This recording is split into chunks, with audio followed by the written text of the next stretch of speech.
Neville Goddard, Edusin og 944. Feeling is the secret. Forward. This book is concerned with the art of realizing your desire. It gives you an account of the mechanism used in the production of the visible world. It is a small book, but not slight. There is a treasure in it, a clearly defined road to the realization of your dreams.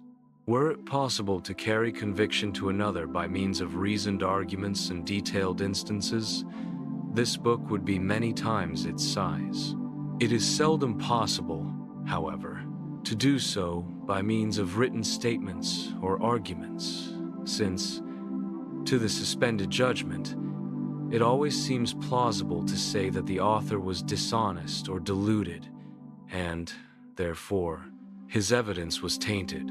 Consequently, I have purposely omitted all arguments and testimonials, and simply challenged the open-minded reader to practice the law of consciousness as revealed in this book.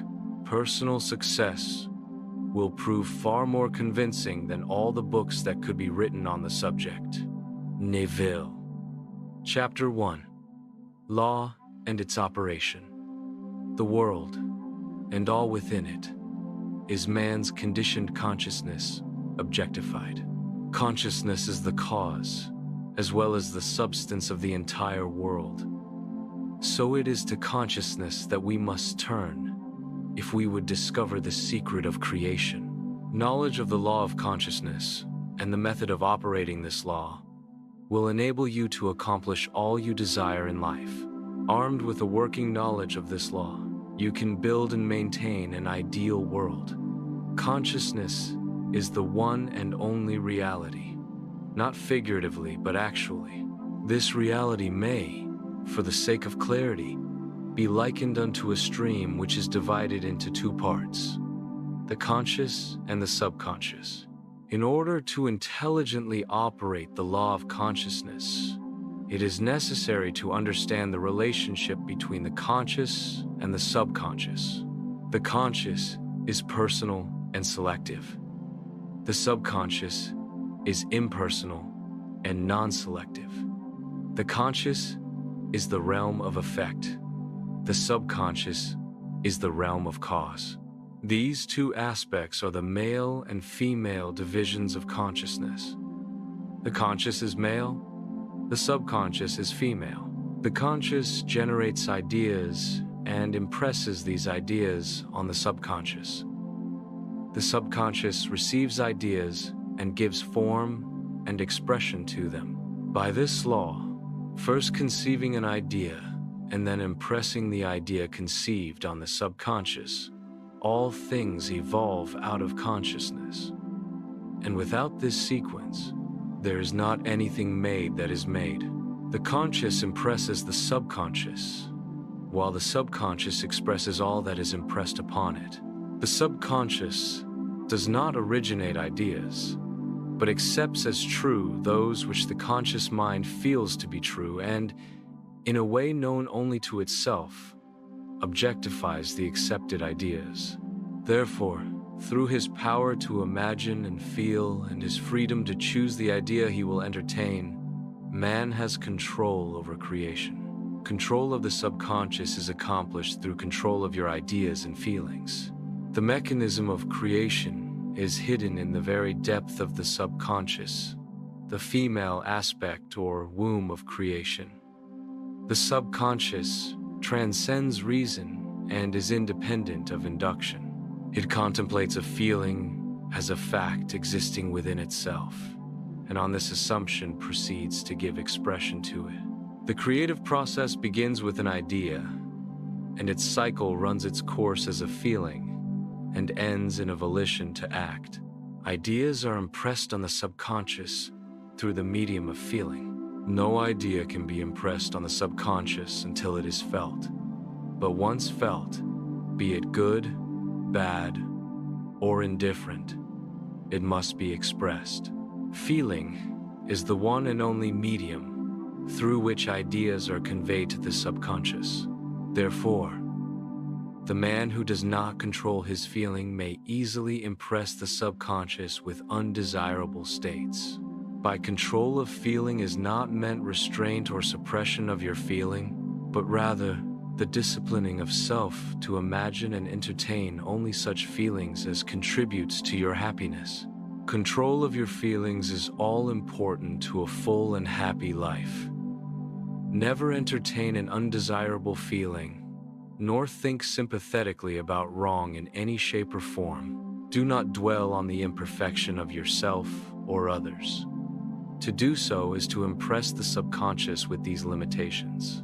What you do not want done unto you, do not feel that it is done unto you or another. This is the whole law of a full and happy life. Everything else is commentary. Every feeling makes a subconscious impression and, unless it is counteracted by a more powerful feeling of an opposite nature, must be expressed. The dominant of two feelings is the one expressed. I am healthy is a stronger feeling than I will be healthy. To feel I will be is to confess I am not. I am is stronger than I am not. What you feel you are always dominates what you feel you would like to be. Therefore, to be realized, the wish must be felt as a state that is rather than a state that is not. Sensation precedes manifestation and is the foundation upon which all manifestation rests. Be careful of your moods and feelings, for there is an unbroken connection between your feelings and your visible world. Your body is an emotional filter and bears the unmistakable marks of your prevalent emotions. Emotional disturbances, especially suppressed emotions, are the causes of all disease. To feel intensely about a wrong without voicing or expressing that feeling is the beginning of disease, disease, in both body and environment. Do not entertain the feeling of regret or failure for frustration or detachment from your objective results in disease. Think feelingly only of the state you desire to realize. Feeling the reality of the state sought and living and acting on that conviction is the way of all seeming miracles. All changes of expression are brought about through a change of feeling. A change of feeling is a change of destiny. All creation occurs in the domain of the subconscious. What you must acquire, then, is a reflective control of the operation of the subconscious. That is, control of your ideas and feelings. Chance or accident is not responsible for the things that happen to you, nor is predestined fate the author of your fortune or misfortune. Your subconscious impressions determine the conditions of your world. The subconscious is not selective. It is impersonal and no respecter of persons. Acts 10:34, Romans 2:11. The subconscious is not concerned with the truth or falsity of your feeling. It always accepts as true that which you feel to be true. Feeling is the assent of the subconscious to the truth of that which is declared to be true. Because of this quality of the subconscious, there is nothing impossible to man. Whatever the mind of man can conceive and feel as true, the subconscious can and must objectify. Your feelings create the pattern from which your world is fashioned, and a change of feeling is a change of pattern. The subconscious never fails to express that which has been impressed upon it. The moment it receives an impression, it begins to work out the ways of its expression. It accepts the feeling impressed upon it, your feeling, as a fact existing within itself, and immediately sets about to produce in the outer or objective world the exact likeness of that feeling. The subconscious never alters the accepted beliefs of man. It outpictures them to the last detail, whether or not they are beneficial. To impress the subconscious with the desirable state, you must assume the feeling that would be yours had you already realized your wish. In defining your objective, you must be concerned only with the objective itself. The manner of expression or the difficulties involved are not to be considered by you. To think feelingly on any state impresses it on the subconscious. Therefore, if you dwell on difficulties, barriers, or delay, the subconscious, by its very non-selective nature, accepts the feeling of difficulties and obstacles as your request and proceeds to produce them in your outer world. The subconscious is the womb of creation. It receives the idea unto itself through the feelings of man. It never changes the idea received, but always gives it form. Hence, the subconscious outpictures the idea in the image and likeness of the feeling received. To feel a state as hopeless or impossible is to impress the subconscious with the idea of failure. Although the subconscious faithfully serves man, it must not be inferred that the relation is that of a servant to a master as was anciently conceived. The ancient prophets called it the slave and servant of man. Saint Paul personified it as a woman and said, "The woman should be subject to man in everything." Ephesians 5:24.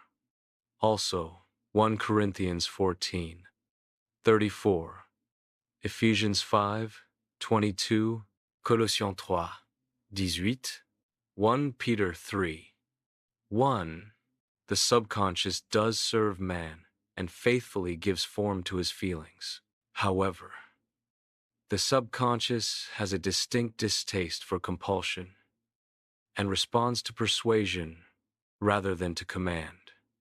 Consequently, it resembles the beloved wife more than the servant. The husband is head of the wife. Ephesians 5:23 may not be true of man and woman in their earthly relationship, but it is true of the conscious and the subconscious, or the male and female aspects of consciousness. The mystery to which Paul referred when he wrote, "This is a great mystery," Ephesians 5:32, "He that loveth his wife loveth himself," Ephesians 5:28, "And they two shall be one flesh," Ephesians 5:31, is simply the mystery of consciousness. Consciousness is really one and undivided, but for creation's sake, it appears to be divided into two. The conscious, objective, or male aspect truly is the head and dominates the subconscious, subjective, or female aspect. However, this leadership is not that of the tyrant, but of the lover. So, by assuming the feeling that would be yours were you already in possession of your objective, the subconscious is moved to build the exact likeness of your assumption. Your desires are not subconsciously accepted until you assume the feeling of their reality, for only through feeling is an idea subconsciously accepted, and only through this subconscious acceptance is it ever expressed. It is easier to ascribe your feeling to events in the world than to admit that the conditions of the world reflect your feeling. However, it is eternally true that the outside mirrors the inside, as within, so without. As above, so below. As below, so above. As within, so without. As without, so within. Correspondence, the second of the 7 principles of Hermes Trismegistus. A man can receive nothing unless it is given him from heaven. John 3:27.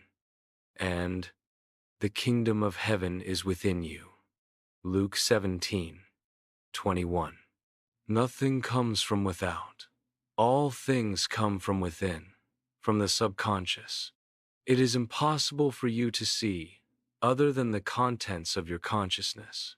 Your world, in its every detail, is your consciousness objectified. Objective states bear witness of subconscious impressions. A change of impression results in a change of expression. The subconscious accepts as true that which you feel as true. And because creation is the result of subconscious impressions, you, by your feeling, determine creation. You are already that which you want to be, and your refusal to believe this is the only reason you do not see it. To seek on the outside for that which you do not feel you are is to seek in vain, for we never find that which we want.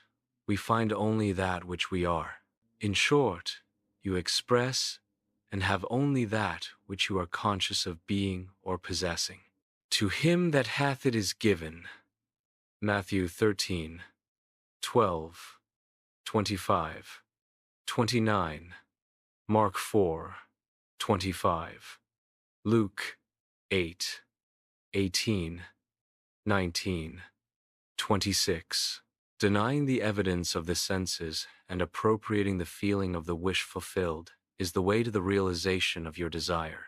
Mastery of self-control of your thoughts and feelings is your highest achievement. However, until perfect self-control is attained, so that, in spite of appearances, you feel all that you want to feel, use sleep and prayer to aid you in realizing your desired states. These are the two gateways into the subconscious. Chapter 2. Feeling is the secret. The magical power that occupies 1/3 of our stay on earth is the natural door into our subconscious. 'Tis sleep. So it is with sleep that we are now concerned. The conscious 2/3 of our life on earth is measured by the degree of attention we give sleep. Our understanding of and delight in what sleep has to bestow will cause us, night after night, to set out for it as though we were keeping an appointment with a lover. In a dream, in a vision of the night, when deep sleep falleth upon men, in slumbering upon the bed, then he openeth the ears of men and sealeth their instruction. Job 33. It is in sleep and in prayer, a state akin to sleep, that man enters the subconscious to make his impressions and receive his instructions. In these states, the conscious and subconscious are creatively joined. The male and female become one flesh. Sleep is the time when the male or conscious mind turns from the world of sense to seek its lover or subconscious self. The subconscious, unlike the woman of the world who marries her husband to change him, has no desire to change the conscious, waking state, but loves it as it is, and faithfully reproduces its likeness in the outer world of form. The conditions and events of your life are your children formed from the molds of your subconscious impressions in sleep. They are made in the image and likeness of your innermost feeling, that they may reveal you to yourself. As in heaven, so on earth. Matthew 6, 10, Luke 11, 2. As in the subconscious, so on earth. Whatever you have in consciousness as you go to sleep is the measure of your expression in the waking 2/3 of your life on earth. Nothing stops you from realizing your objective, save your failure to feel that you are already that which you wish to be, or that you are already in possession of the things sought. Your subconscious gives form to your desires only when you feel your wish fulfilled. The unconsciousness of sleep is the normal state of the subconscious, because all things come from within yourself, and your conception of yourself determines that which comes. You should always feel the wish fulfilled before you drop off to sleep. You never draw out of the deep of yourself that which you want. You always draw that which you are, and you are that which you feel yourself to be, as well as that which you feel as true of others. To be realized, then, the wish must be resolved into the feeling of being or having or witnessing the state sought. This is accomplished by assuming the feeling of the wish fulfilled, the feeling which comes in response to the question, how would I feel were my wish realized? Is the feeling which should monopolize and immobilize your attention as you relax into sleep. You must be in the consciousness of being or having that which you want to be or to have before you drop off to sleep. Once asleep, man has no freedom of choice. His entire slumber is dominated by his last waking concept of self. It follows, therefore, that he should always assume the feeling of accomplishment and satisfaction before he retires in sleep. Come before me with singing and thanksgiving. Psalm 95. 2. Enter into his gates with thanksgiving, and into his courts with praise. Psalm 100. 4. Your mood, prior to sleep, defines your state of consciousness. As you enter into the presence of your everlasting lover, the subconscious, she sees you exactly as you feel yourself to be. If, as you prepare for sleep, you assume and maintain the consciousness of success by feeling, I am successful, you must be successful. Lie flat on your back with your head on a level with your body. Feel as you would were you in possession of your wish and quietly relax into unconsciousness. He that keepeth Israel shall neither slumber nor sleep. Psalm 121. 4. Nevertheless, he giveth his beloved sleep. Psalm 127. 2. The subconscious never sleeps. Sleep is the door through which the conscious, waking mind passes to be creatively joined to the subconscious. Sleep conceals the creative act, while the objective world reveals it. In sleep, man impresses the subconscious with his conception of himself. What more beautiful description of this romance of the conscious and subconscious is there than that told in the Song of Solomon? By night on my bed I sought him whom my soul loveth. Song of Solomon 3. 1. I found him whom my soul loveth. I held him, and I not let him go, until I had brought him into my mother's house, and into the chamber of her that conceived me. Preparing to sleep, you feel yourself into the state of the answered wish, and then relax into unconsciousness. Your realized wish is he whom you seek. By night, on your bed, you seek the feeling of the wish fulfilled that you may take it with you into the chamber of her that conceived you, into sleep, or the subconscious, which gave you form, that this wish also may be given expression. This is the way to discover and conduct your wishes into the subconscious. Feel yourself in the state of the realized wish and quietly drop off to sleep. Night after night, you should assume the feeling of being, having and witnessing that which you seek to be, possess and see manifested. Never go to sleep feeling discouraged or dissatisfied. Never sleep in the consciousness of failure. Your subconscious, whose natural state is sleep, sees you as you believe yourself to be, and whether it be good, bad, or indifferent, the subconscious will faithfully embody your belief. As you feel, so do you impress her, and she, the perfect lover, gives form to these impressions and pictures them as the children of her beloved. Thou art all fair, my love. There is no spot in thee. Song of Solomon 4. 7 is the attitude of mind to adopt before dropping off to sleep. Disregard appearances and feel that things are as you wish them to be. For he calleth things that are not seen as though they were, and the unseen becomes seen. Approx. Romans 4. 17. To assume the feeling of satisfaction is to call conditions into being, which will mirror satisfaction. Signs follow. They do not precede. Proof that you are will follow the consciousness that you are. It will not precede it. You are an eternal dreamer dreaming non-eternal dreams. Your dreams take form as you assume the feeling of their reality. Knowing that nothing is impossible to consciousness, begin to imagine states beyond the experiences of the past.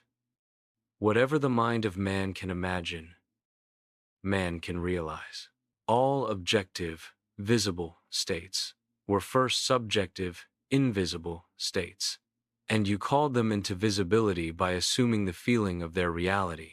The creative process is first imagining and then believing the state imagined.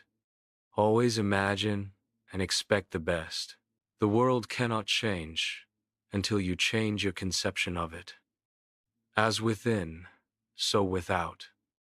Nations, as well as people, are only what you believe them to be.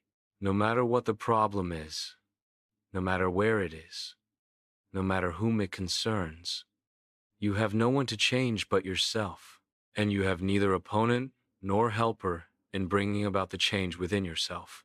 You have nothing to do but convince yourself of the truth of that which you desire to see manifested. As soon as you succeed in convincing yourself of the reality of the state sought, results follow to confirm your fixed belief. You never suggest to another the state which you desire to see him express. Instead, you convince yourself that he is already that which you desire him to be. Realization of your wish is accomplished by assuming the feeling of the wish fulfilled. You cannot fail unless you fail to convince yourself of the reality of your wish. A change of belief is confirmed by a change of expression. Every night, as you drop off to sleep, feel satisfied and spotless, for your subjective lover always forms the objective world in the image and likeness of your conception of it. The conception defined by your feeling. The waking 2/3 of your life on earth ever corroborates or bears witness to your subconscious impressions.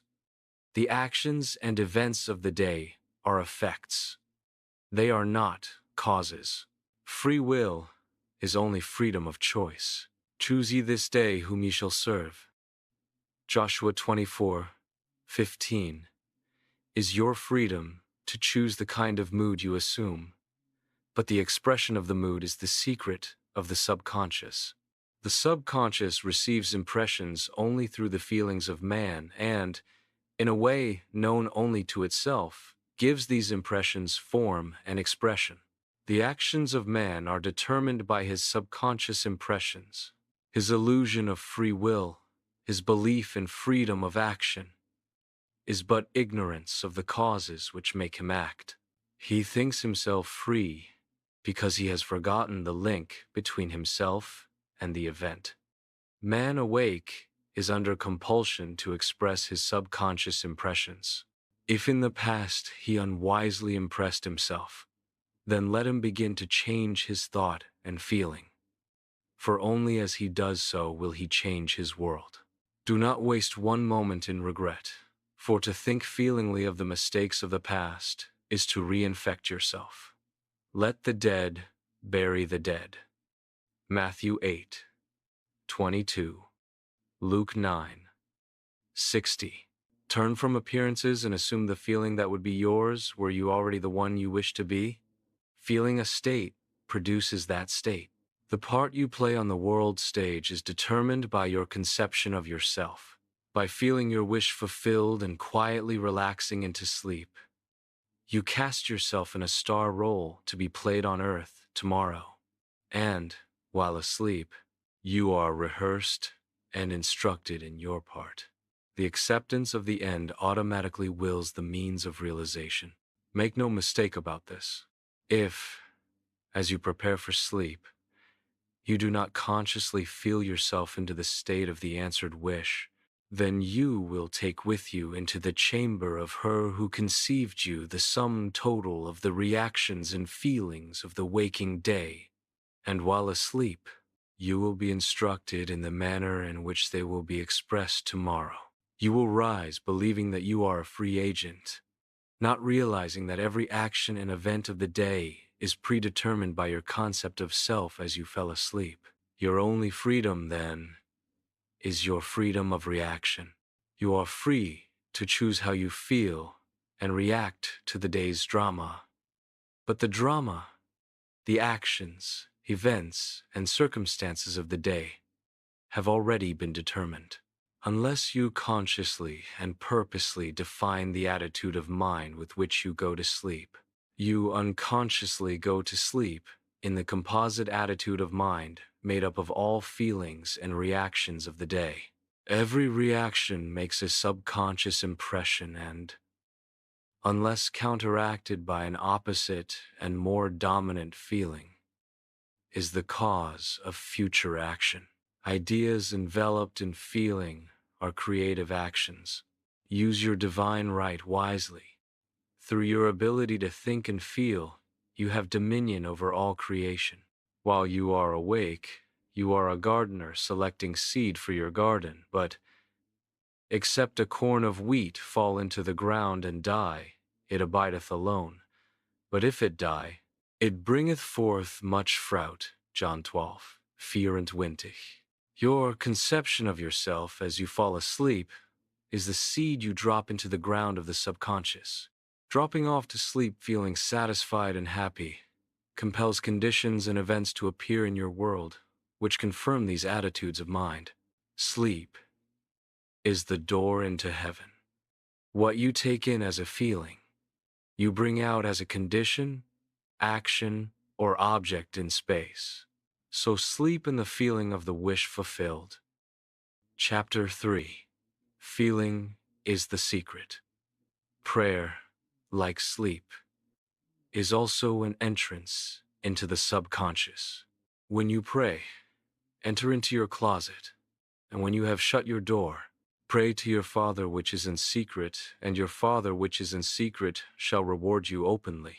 Matthew 6, 6. Prayer is an illusion of sleep which diminishes the impression of the outer world and renders the mind more receptive to suggestion from within. The mind in prayer is in a state of relaxation and receptivity, akin to the feeling attained just before dropping off to sleep. Prayer is not so much what you ask for, as how you prepare for its reception. Whatsoever things ye desire, when ye pray, believe that you have received them, and ye shall have them. Mark 11, 24. The only condition required is that you believe that your prayers are already realized. Your prayer must be answered. If you assume the feeling that would be yours, were you already in possession of your objective? The moment you accept the wish as an accomplished fact, the subconscious finds means for its realization. To pray successfully, then, you must yield to the wish, that is, feel the wish fulfilled. The perfectly disciplined man is always in tune with the wish as an accomplished fact. He knows that consciousness is the one and only reality, that ideas and feelings are facts of consciousness, and are as real as objects in space. Therefore, he never entertains a feeling which does not contribute to his happiness. For feelings are the causes of the actions and circumstances of his life. On the other hand, the undisciplined man finds it difficult to believe that which is denied by the senses, and usually accepts or rejects solely on appearances of the senses. Because of this tendency to rely on the evidence of the senses, it is necessary to shut them out before starting to pray, before attempting to feel that which they deny. Whenever you are in this state of mind, I should like to, but I cannot, the harder you try, the less you are able to yield to the wish. You never attract that which you want, but always attract that which you are conscious of being. Prayer is the art of assuming the feeling of being and having that which you want. When the senses confirm the absence of your wish, all conscious effort to counteract this suggestion is futile and tends to intensify the suggestion. Prayer is the art of yielding to the wish and not the forcing of the wish. Whenever your feeling is in conflict with your wish, feeling will be the victor. The dominant feeling invariably expresses itself. Prayer must be without effort. In attempting to fix an attitude of mind which is denied by the senses, effort is fatal. To yield successfully to the wish as an accomplished fact, you must create a passive state, a kind of reverie or meditative reflection, similar to the feeling which precedes sleep. In such a relaxed state, the mind is turned from the objective world and easily senses the reality of a subjective state. It is a state in which you are conscious and quite able to move or open your eyes, but have no desire to do so. An easy way to create this passive state is to relax in a comfortable chair or on a bed. If on a bed, lie flat on your back with your head on a level with your body. Close the eyes and imagine that you are sleepy. Feel, I am sleepy, so very sleepy. In a little while, a faraway feeling accompanied by a general lassitude and loss of all desire to move envelops you. You feel a pleasant, comfortable rest and not inclined to alter your position, although under other circumstances you would not be at all comfortable. When this passive state is reached, imagine that you have realized your wish, not how it was realized, but simply the wish fulfilled. Imagine in picture form what you desire to achieve in life, then feel yourself as having already achieved it. Thoughts produce tiny little speech movements, which may be heard in the passive state of prayer as pronouncements from without. However, this degree of passivity is not essential to the realization of your prayers. All that is necessary is to create a passive state and feel the wish fulfilled. All you can possibly need or desire is already yours. You need no helper to give it to you. It is yours now. Call your desires into being by imagining and feeling your wish fulfilled. As the end is accepted, you become totally indifferent as to possible failure. For acceptance of the end wills the means to that end. When you emerge from the moment of prayer, it is as though you were shown the happy and successful end of a play, although you were not shown how that end was achieved. However, having witnessed the end, regardless of any anticlimactic sequence, you remain calm and secure in the knowledge that the end has been perfectly defined. Chapter 4. Feeling is the secret. Spirit, not by might, nor by power, but by my Spirit, saith the Lord of hosts. Zechariah 4:6. Get into the spirit of the state desired. By assuming the feeling that would be yours, were you already the one you want to be? As you capture the feeling of the state sought, you are relieved of all effort to make it so, for it is already so. There is a definite feeling associated with every idea in the mind of man. Capture the feeling associated with your realized wish. By assuming the feeling that would be yours, were you already in possession of the thing you desire?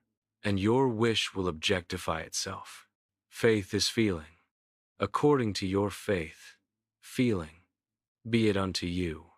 Matthew 9:29. You never attract that which you want, but always that which you are. As a man is, so does he see. To him that hath, it shall be given, and to him that hath not, it shall be taken away. Matthew 13:12, 25, 29, Mark 4:25, Luke 8:18, 19, 26. That which you feel yourself to be, you are, and you are given that which you are. So, assume the feeling that would be yours. Were you already in possession of your wish? And your wish must be realized. So God created man in his own image. In the image of God created he him. Genesis 1:27. Let this mind be in you, which was also in Christ Jesus, who being in the form of God, thought it not robbery to be equal with God. Philippians 2:5, 6. You are that which you believe yourself to be. Instead of believing in God or in Jesus, believe you are God or you are Jesus. He that believeth on me, the works that I do shall he do also. John 14:12 should be, he that believes as I believe, the works that I do shall he do also. Jesus found it not strange to do the works of God, because he believed himself to be God. I and my Father are one. John 10:30. It is natural to do the works of the one you believe yourself to be. So live in the feeling of being the one you want to be, and that you shall be. When a man believes in the value of the advice given him and applies it, he establishes within himself the reality of success. Child of God. If you like our content, don't forget to like, comment, hit that share tab, and subscribe for more. God bless.